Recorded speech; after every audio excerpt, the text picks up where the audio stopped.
the haunted doll Annabelle.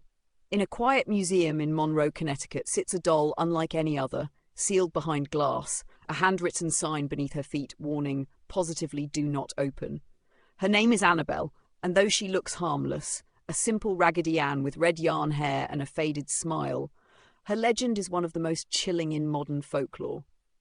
The story begins in 1970 when two young women, Donna and Angie, shared an apartment.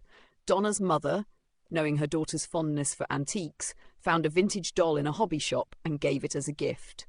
At first, Annabelle sat quietly in the living room, just another decoration.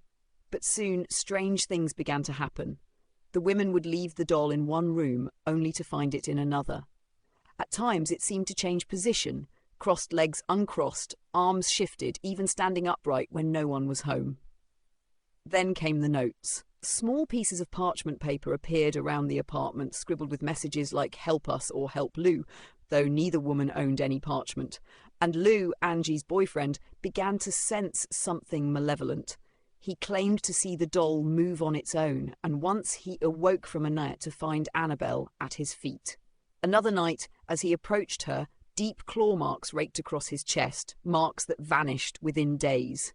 Frightened, Donna contacted a local priest, who in turn reached out to paranormal investigators Ed and Lorraine Warren. The Warrens concluded that the doll itself was not possessed, but rather manipulated by an inhuman spirit, one that sought to possess Donna herself. The entity, they said, had feigned innocence to gain sympathy, only to reveal its true nature through fear and harm. The Warrens took Annabelle away, performing blessings and prayers along the way, though their car reportedly swerved and stalled repeatedly until holy water was sprinkled on the doll. Eventually, she was placed in the Warrens Occult Museum, a sanctuary of cursed and haunted artifacts. There, Annabelle remains, locked behind that thick pane of glass, visited by countless curious onlookers who dare to stare into her stitched smile. Over the years, she's inspired films, novels, and nightmares.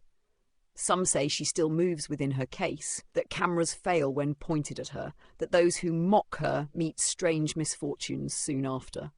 Whether you believe in curses or coincidence, one truth endures. Stories like Annabelle's remind us that evil once invited rarely stays confined to imagination. It lingers in objects, in memory, in the quiet gaze of a doll that may be watching still.